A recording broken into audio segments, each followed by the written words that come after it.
Hello Aries, this is Inspire 2016 with your weekly tarot reading for the week commencing the 5th of June until the 12th of June 2023.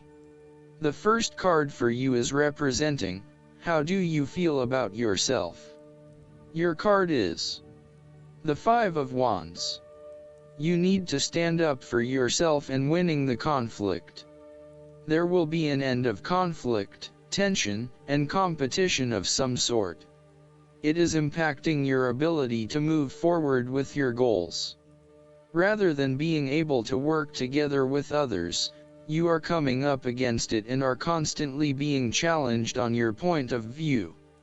The trouble is that everyone is trying to express their point of view and opinions, but no one is listening, and so there is little progress.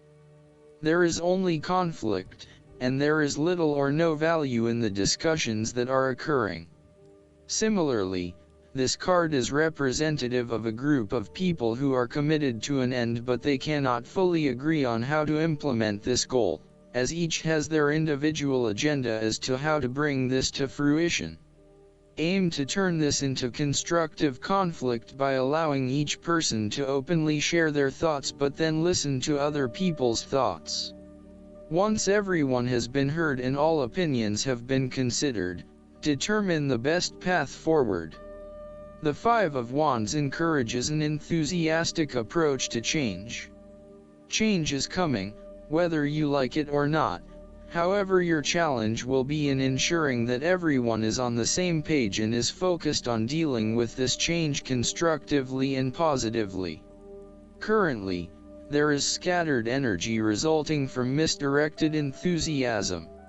Everyone has many ideas, but no one is there to bring them into one consistent path forward. Your role may be in identifying a clear strategy and purpose that can be implemented by all involved. The second card for you is representing, what do you want most right now? Your card is the Nine of Wands. What do you want most right now is achieving success and overcoming challenges. You are so close to completing a particular project or task, but at the last minute, you are faced with yet another challenge or setback. Know that you have the inner resources necessary to overcome any difficulty you encounter, even though it may seem impossible at the time. You are so close to finally achieving success. Do not give up now. The Nine of Wands is a sign of hope and encouragement that if you stand firm and strong against your challenges, you will achieve your goal.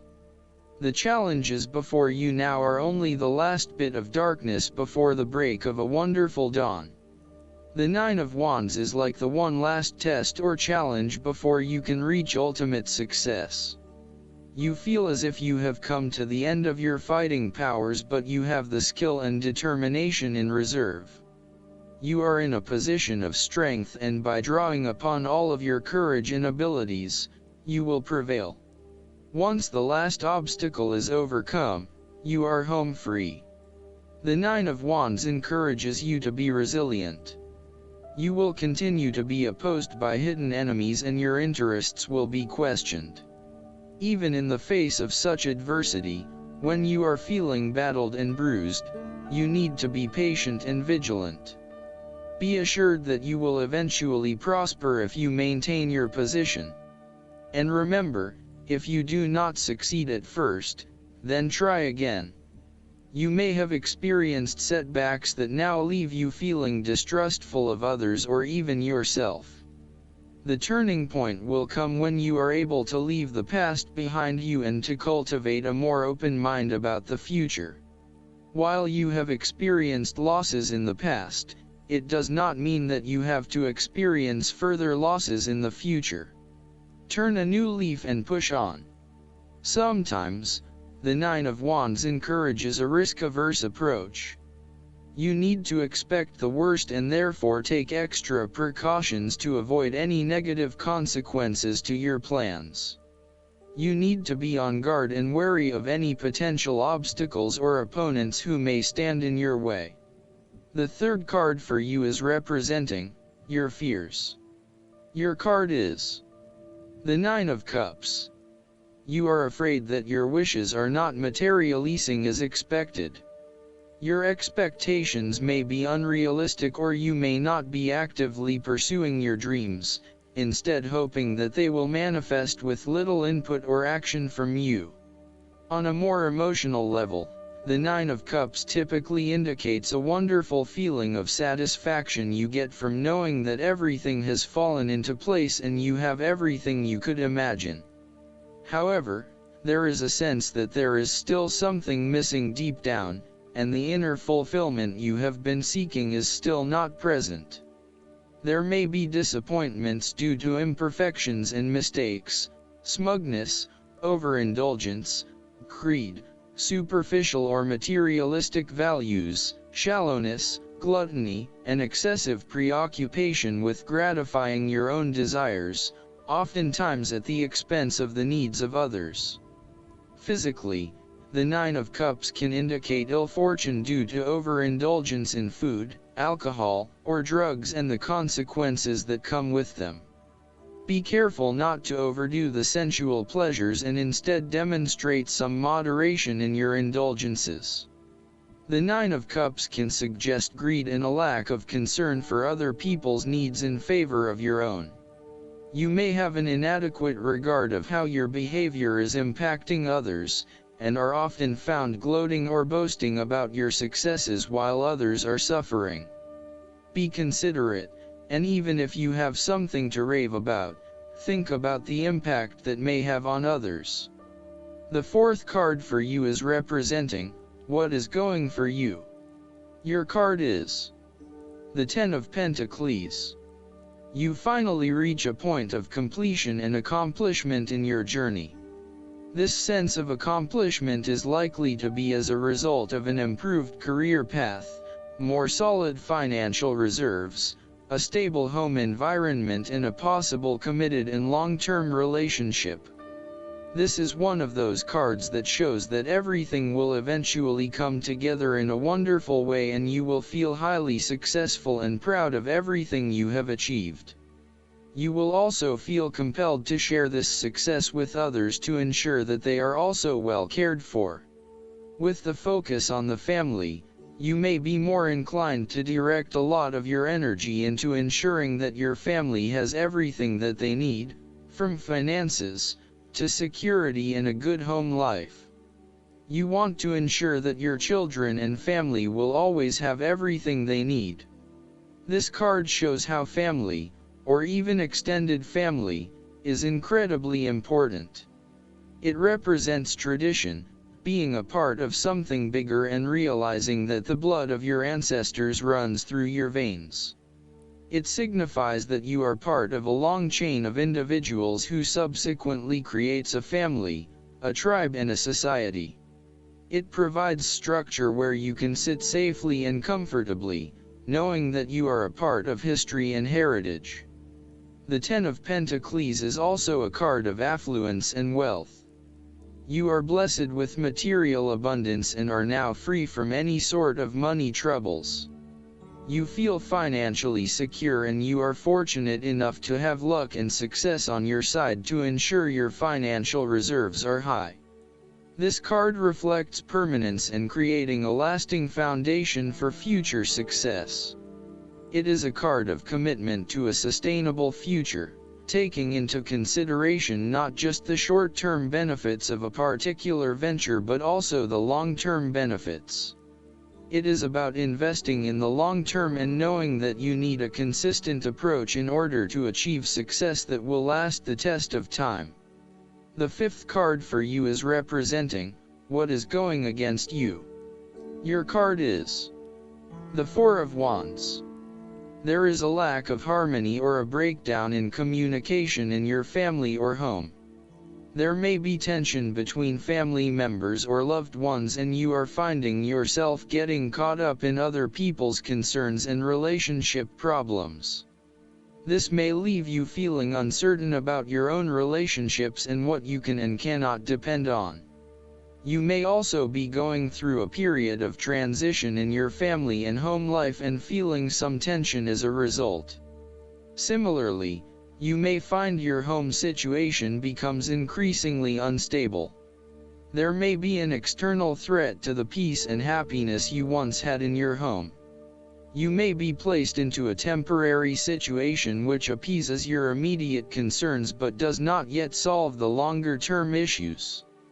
Depending on your living arrangements, it may be better to move home for the time being to allow things to settle. You are going through a period of transition where there is little stability and security. You may be experiencing multiple changes in your life, such as changing jobs, moving house, or leaving a relationship. While you know that this is an important transition that you need to make, it can be quite unsettling, leaving you feeling out of balance and uncertain about your future. In a relationship reading, the Four of Wands reflects someone who may not be looking for a particularly long-term relationship but is willing to invest in it for the time being. There is a lack of commitment, or even a fear of commitment, which is preventing them from wanting a long-term relationship. The last card for you is representing the likely outcome that you may have. Your card is the Queen of Swords. You will meet a female significant figure who is most likely from the air sign, who is stern and composed, and without much feeling. If you are single, she might be someone that you're looking forward to be your partner. On the other hand, this card also represents the intellect's ability to judge and discern impartially, without the influence of emotion or sentimentality. She likes to know the how, what, why, where, when and who of everything to help her make sense of her environment and to better understand others. It is not that she does not care about others, but she connects to other people through an intellectual understanding rather than an emotional understanding. The Queen of Swords is a sign that you need to be independent in thought and in judgment. You must use your unbiased intelligence in order to make a judgment of a particular situation, drawing upon every piece of information and fact that you have gathered along the way. Empathy or compassion towards others may distract you from the task at hand, so it is important that you think with your head and not with your heart at this particular time. Do not let emotion get in the way. Rather, use fact and logic to make your decisions. The Queen of Swords also has an innate ability to tell it like it is. She is a quick thinker and highly perceptive, and as such, she can cut through the noise and confusion to get straight to the point. There is certainly no beating about the bush, or softening of her comments, opinions, and thoughts. She is upfront and honest about her opinions, and expects the same from others. The best way to interact with the Queen of Swords, therefore, is to remain as impartial as possible, and to present your thoughts and opinions concisely and honestly. Last but not least, the guidance card for you is the Death. This marker portends a time of transformation, a total change of attitude, the death of the old. Regardless of how death presents itself, it is a necessary aspect of all things. Always remember the phoenix that rises up out of its own ashes to soar in the wind, renewed, filled with life. Death is the winter of things, part of the cycle of life. When you receive this marker, you are reminded that all things have their season. Take courage, for in surrendering to death, in time you will be blessed with extraordinary new life. Rejoice, for that which dies fertilizes and fortifies the new. Endings always point to fresh beginnings. I hope that you enjoy everything, and if you like the reading, just please click subscribe and you will get instant notifications every time we publish a new video right to your YouTube. Thanks.